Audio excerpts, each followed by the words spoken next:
So in today's episode, we're going to be talking about a music sensation that has recently broken records. Over to you, Ochiko. So Taylor Swift has recently gone on tour, on an Eras tour, which has done phenomenally well. So we're going to look at that and also look at, in general, how music artists make money in the industry these days. So looking at Taylor Swift's tour has done phenomenally well. Record-breaking tour. She's estimated to be worth $1.1 billion, according to Forbes. In terms of ticket sales, it has done according to Forbes, it has done $780 million in ticket sales, which is absolutely incredible. It's on its way to becoming the highest grossing tour of all time. Interestingly, currently, what she's decided to do is, because a lot of the tickets sold out really, really fast, a lot of the Taylor Swift fans, they call themselves Swifties, a lot of the Taylor Swift fans were unable to get tickets to the show. So what she decided to do was film some of the shows and make a movie, and it's now in cinemas at the moment. So that has also done phenomenally well. So yeah, what's your thoughts? Have you seen the movie yet? What's your thoughts on it at the moment? I haven't seen the movie yet. Are you a Swiftie? I'm not a Swiftie, but... Oh, yet. You've not seen the film yet, so it might make you one. Was actually listening to some Taylor Swift songs before we started the podcast. There was some, actually. I didn't realize that was her song, like that. Shake It Off. Shake It Off. Yeah, I didn't know that was her song, but yeah, I've definitely been hearing that one. Yeah, so what are my thoughts? I think it's incredible. Sorry, are you a Swiftie? I definitely overheard you. I'm not a Swiftie yet, although some people might beg to differ. But yes, but I do think she's a phenomenal artist. I think what is also really impressive is that she writes, I think, if not all, definitely the majority of her songs she writes and produces, which is incredible. It means that she's incredibly talented. So to not only be able to sing really well, but to come up with lots of different melodies and to write music.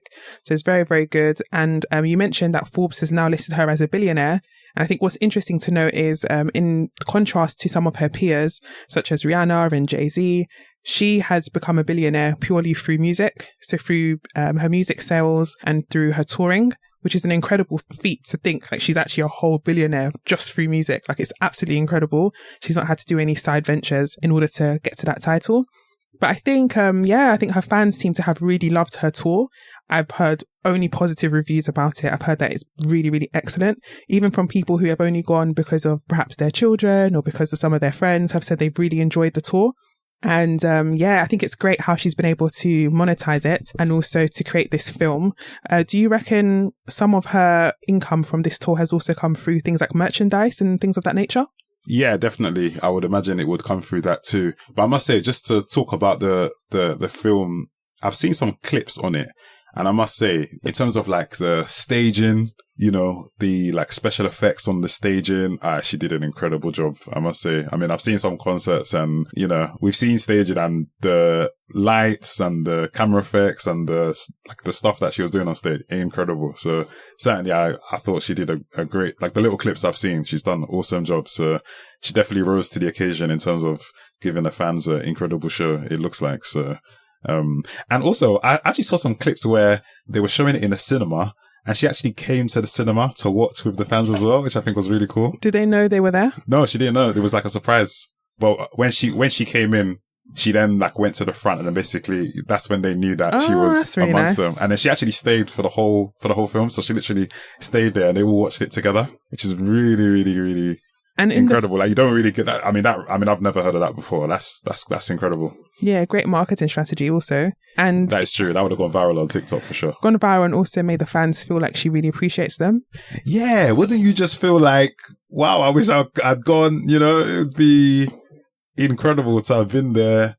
And actually you're seeing somebody that you really, really appreciate, you know, you're seeing literally behind you. That's, phenomenal. Vibing with you. Once in a lifetime experience, I'm sure. I mean, yeah. And so with the audience, were they singing along with the music or were they just sitting down watching? What was the vibe? The clips I saw, some of them were singing, some of them were sitting. It was like a mixed bag, like an incredible atmosphere. From the clips I've seen on TikTok, it seems like some of the cinema venues, everybody's kind of dancing and singing and so on and vibing.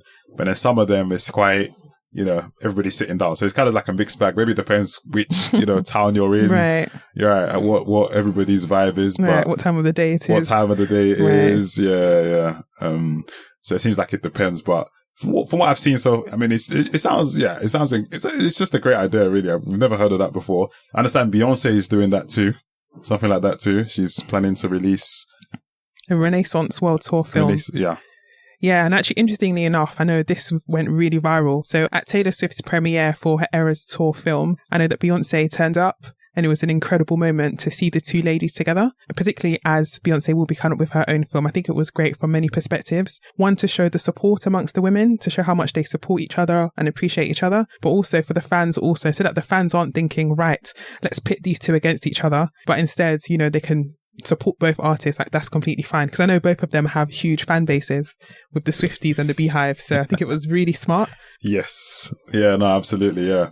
It definitely would have been probably would have been competition otherwise. But so, yeah, no, it's great that they have, joined forces together. Many artists tour, many artists do concerts. What do you think has set Taylor Swift's tour apart to where it has broken records and it's supposedly going to be the largest grossing tour ever? What do you think are some of the things she's done to differentiate herself from other artists? Outside of course, probably the first thing is just she's a huge artist herself, so she would have a lot of interest in her tours. Do you think she's done anything else to really amplify the success of her tour? From little I've seen, actually putting on a great show. I think it's underrated that stars that actually put out an actual great performance, you know, not everybody does. There are some artists that come out and it's kind of as if they've already arrived, so they don't really need to do as much. There's some shows that we've been to or that we've seen, the performer didn't really put in that much effort or put in that much thought in terms of the show.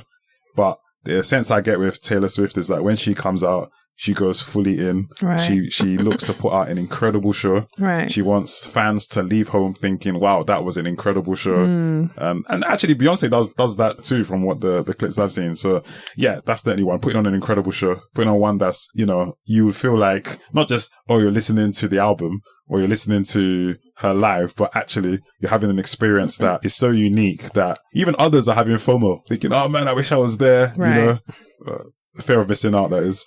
So yeah, so that's definitely, I think, one. And then the other one is that I think it's just in terms of trying to, you know, do something nice, make people feel special. Right. You know, in terms of the community. So I've heard of lots of great things that she's done, like in terms of like donating money, donating to people's causes and so on and so forth. So it sounds like she also leans into, it's not just that she just has a fan base and that's that, but she also tries her best to really make people feel special, really, you know, go out of her way to, you know, maybe help people or do something positive to help their day. So that's awesome. Yeah.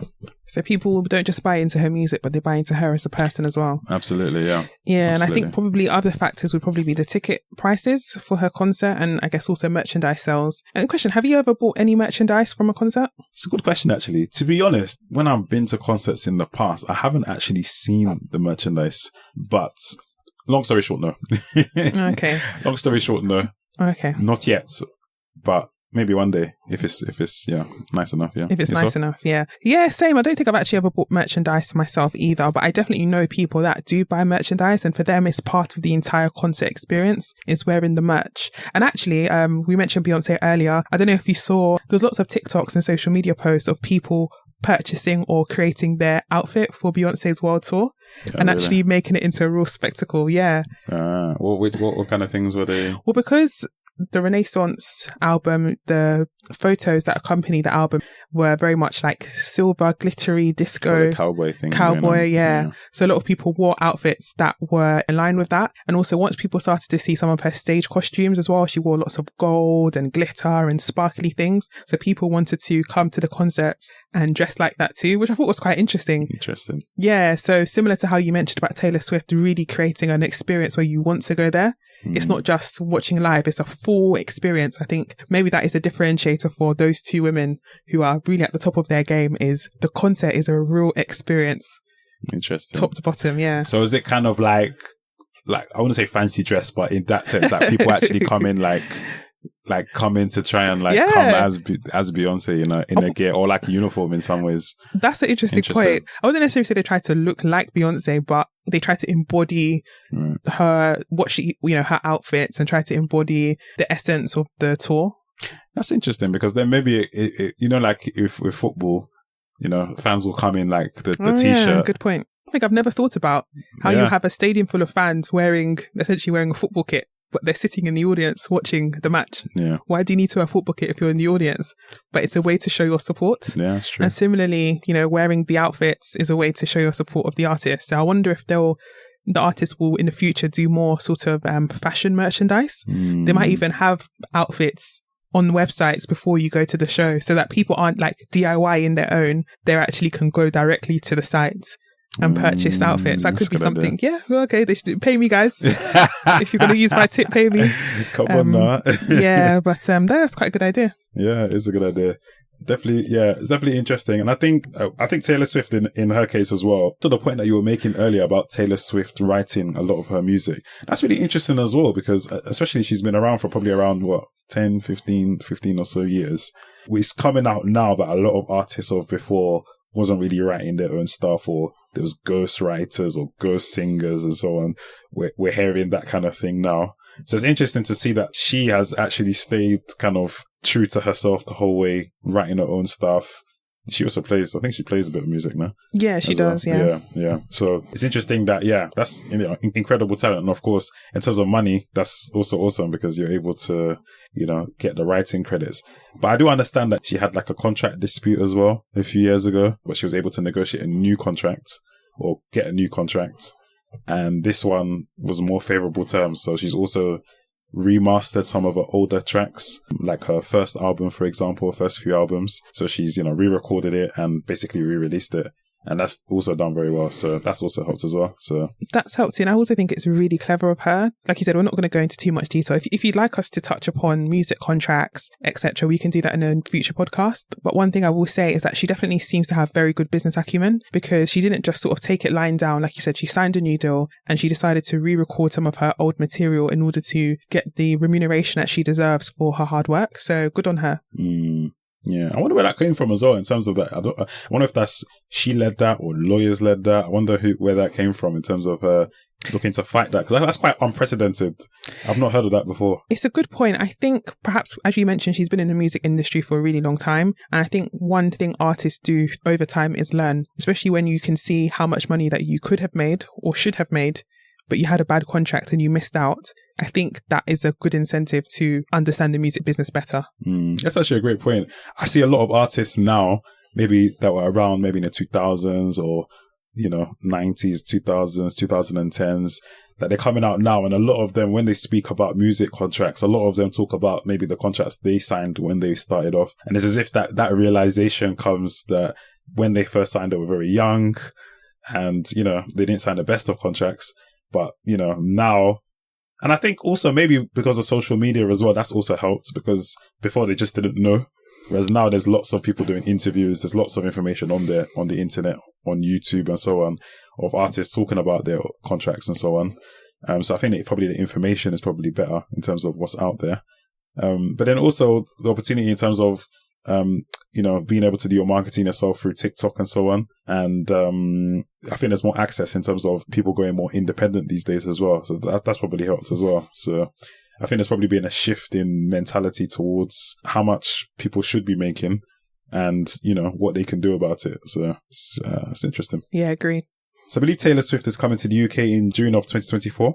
So that should be interesting. So if you haven't got your tickets, I understand. I think it may have sold out though. I think it may have sold out already, but I understand she's coming next year in June. So that should be interesting in terms of how the merchandise sales do and how she's received by the UK public, because that'll be quite interesting when she comes over to the UK. So we'll wait and see when that happens. Yeah, absolutely. And we'll be happy to touch upon Beyonce's Renaissance World Tour, the tour itself, and also her film when that comes out.